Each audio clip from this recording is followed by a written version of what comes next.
Bonjour toutes et tous, c'est Iron. Comme il en faut bien pour commencer, je vais me lancer, hein. Donc je vais vous raconter une histoire qui est survenue ici en Suisse au début de l'année. J'ai vécu des choses, mais celle-là, je dois dire qu'elle est assez surprenante.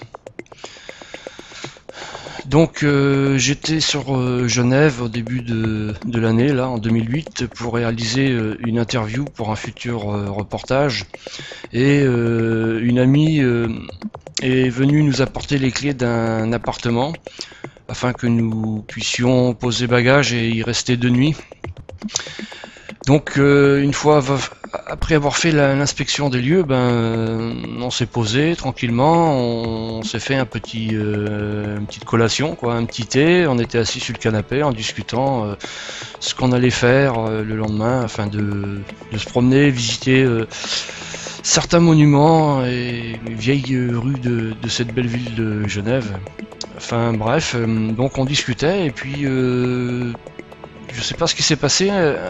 Tout à fait étonnamment, je me suis mis à caresser un chien qui se trouvait à mes pieds. Donc ma main droite lui caressait la tête, allait dans le sens du poil. Rien d'anormal jusque là. Et ça a dû durer, je sais pas, 30 secondes. Puis je me dis, mais il y a quelque chose qui colle pas. Je regarde Isabelle et je lui dis, mais tu te rends compte de ce que je viens de faire? Je suis en train de caresser un chien. Et je sentais vraiment sa présence. C'était comme s'il était là, mais on le voyait pas. C'était invisible. Effectivement, j'adore les animaux, nous en avons, et eux, ils nous le rendent bien. Et pour vous expliquer, j'en étais tout retourné, quoi. Ça m'a travaillé toute la nuit, et on en a discuté entre nous, mais ça n'a pas été au-delà, quoi. Donc, 2 jours après, avant de partir de cet appartement, on a fait un petit peu de ménage, avant de rendre les lieux propres, et Isabelle, en faisant un peu de rangement, elle découvre sur un meuble assez haut un objet qui lui rappelait quelque chose. Elle avait déjà vu ça dans le passé. Puis elle le prend dans sa main et c'était une urne funéraire. Elle était là, posée sur le meuble en hauteur depuis quelques années, et elle passait quasiment inaperçue. Pour un peu, on ne l'aurait pas remarqué. Et suite à cela, donc la personne est venue le matin et on lui a donc rendu les clés et puis on l'a un peu questionné pour savoir qu'est-ce que cette urne funéraire faisait là, et elle nous a confié que par la suite le propriétaire de cet appartement avait perdu son chien et qu'il avait fait incinérer afin de le garder auprès de lui. Donc voilà, on en est encore pas sous le choc là, mais j'essaye de comprendre des mois après, et je peux vous garantir que c'est vraiment un événement incroyable. Je vous le souhaite de le vivre, pourquoi pas, mais en tout cas c'était pas quelque chose de négatif, c'était très très très positif, et en y repensant là maintenant, je suis encore ému de le fait de savoir que cet animal est venu me voir, peu importe l'endroit où il se trouve, mais toujours est-il qu'il est venu nous montrer que là où il devait se trouver, il était heureux, et voilà quoi. Donc c'était mon petit témoignage à apporter pour cette nouvelle rubrique audio. J'espère que vous jouerez le jeu, que vous en ferez de même, et n'oubliez pas, gardez l'œil ouvert et le bon si possible.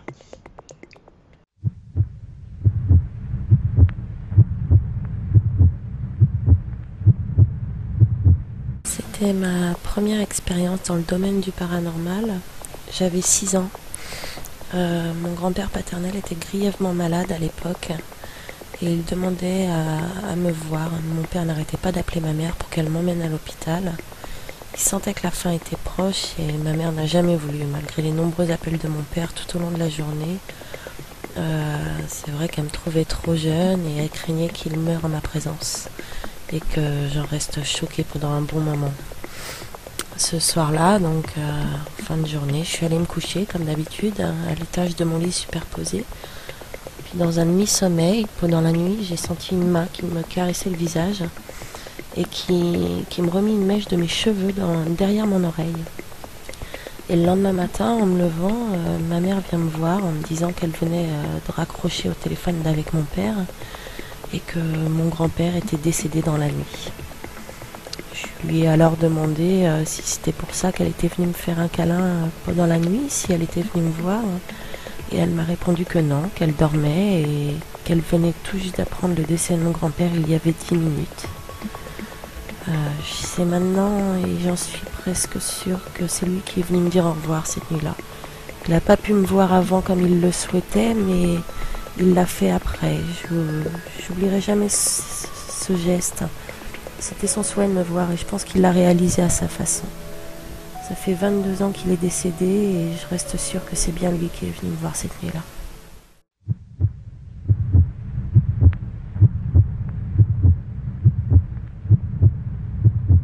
Bonjour à tous. Après avoir écouté le reportage de Annelé sur le forum de la taverne, j'ai eu à mon tour envie de vous raconter une histoire. Cette histoire, ce n'est pas moi qui l'ai vécue, mais ma grand-mère. Je devais avoir environ 12 ans à l'époque. Mon grand-père était à l'hôpital et ma grand-mère chez elle.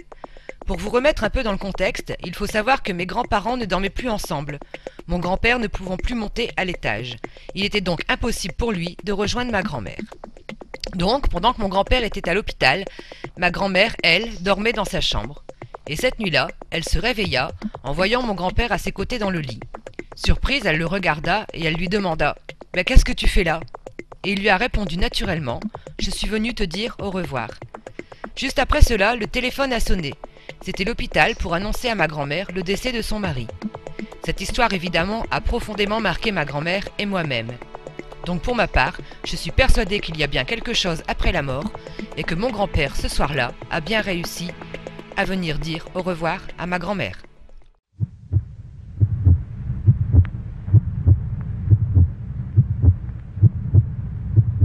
Bonjour, je m'appelle Salomé, 40 ans.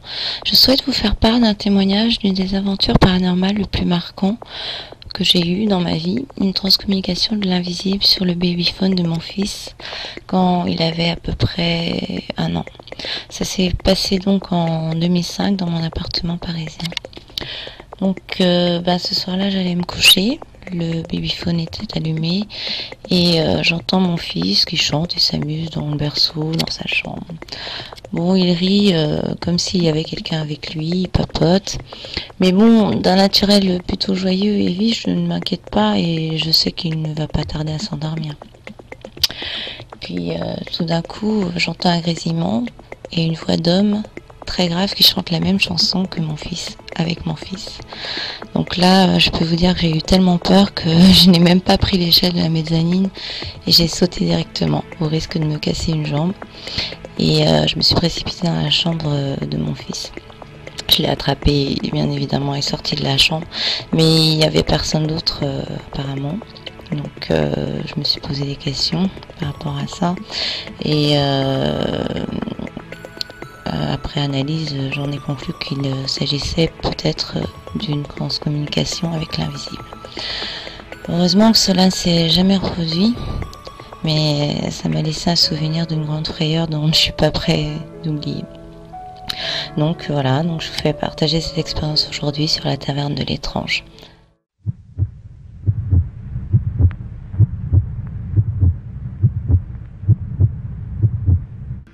Donc moi je peux témoigner, vous avez sûrement entendu parler du tunnel, du fameux tunnel. Moi je peux vous certifier que je l'ai passé. Donc je vais vous éclairer là-dessus, simplement avec mes mots à moi. J'avais 7 ans. J'ai été déclarée mourante. J'avais chose très étrange, j'avais une diphtérie nasale, ce qui est très rare. La diphtérie, le croup, en général se déclare dans les voies de la gorge, de tout ce qui est respiratoire. Et moi, forcément, phénomène, comme on le disait si bien, je n'avais qu'un petit bouton dans le nez simplement. Et les médecins ont cherché d'où venait mon mal, car j'ai été très longtemps avec plus de 42 fièvres. Oui, exactement. Et arrivé à la limite du possible, forcément, ils ne pouvaient plus rien faire pour moi. Donc, ils m'ont déclarée mourante. Ils m'ont dit, bon, bah, on ne sait plus quoi faire pour elle. De toute façon, elle est en train de mourir. Et là, il y a eu un simple interne, un jeune interne, qui a découvert effectivement ce petit bouton. Et on m'a sauvée grâce à lui. Mais entre-temps, j'ai été entre la vie et la mort. Et en étant entre la vie et la mort, j'ai passé ce fameux tunnel. Donc j'ai été aspirée, j'ai eu mon corps qui a été aspiré dans un tunnel de lumière. Je vous dis simplement que je n'avais que 7 ans. Et je m'en souviens encore maintenant. Et en étant aspirée dans ce tunnel de lumière, ça a débouché sur, je ne sais pas, on l'appelle peut-être paradis, je n'en sais rien. Moi encore, aujourd'hui, je me pose la question. J'avais l'impression qu'il y avait des milliers de couleurs qui n'existent pas sur la Terre. Je ne peux pas vous donner la définition. Les mots qui existent maintenant ne pourraient pas vous la donner. J'avais l'impression que tout le monde m'attendait. Il y avait énormément de monde, de présence, mais pas à l'état corporel. C'était des présences qui n'étaient pas visuelles, mais je les sentais simplement. C'était, je pense, l'essence. Et chose étrange encore, il y avait un grand pont blanc. Et là, au bout de ce pont, il y avait ma grand-mère, ma petite sœur et mon père. Et ils m'attendaient, ils me souriaient. Et là, il y a une voix simplement qui m'a interpellée en me disant « Non, ce n'est pas le moment, il faut que tu reviennes, mais quand le jour arrivera, ils seront là pour t'accueillir. » Et longtemps après, maintenant, je peux vous assurer que dans la tombe, il y a ma sœur, ma grand-mère et mon père. Et à l'état des faits, il n'y avait que ma sœur qui était morte. Et après, il y a eu ma grand-mère et mon père. Et en 1997, il y a toujours que ces 3 personnes dans la tombe. Et je n'avais que 7 ans. Depuis, je peux vous assurer aussi que je n'ai pas peur de la mort. Je sais qu'il y a autre chose derrière. Il y avait des parfums, c'était enivrant, c'était merveilleux. Je me sentais en paix, en sécurité. Je savais que là, rien ne pouvait m'arriver. Seulement, ce que je peux vous certifier aussi, c'est que quand je suis revenue dans mon corps, je souffrais terriblement. Et j'y ai pensé, j'ai dit, mais qu'est-ce que j'étais bien là-bas? Pourquoi je suis revenue? Je sais qu'il y a autre chose derrière. Nous recherchons des témoignages audio, vidéo et écrits d'histoires, événements étranges que vous avez vécus, afin de les diffuser sur la taverne, comme vous pouvez le voir dans cette vidéo. Pour plus d'infos, veuillez me contacter à l'adresse ci-dessous. Merci.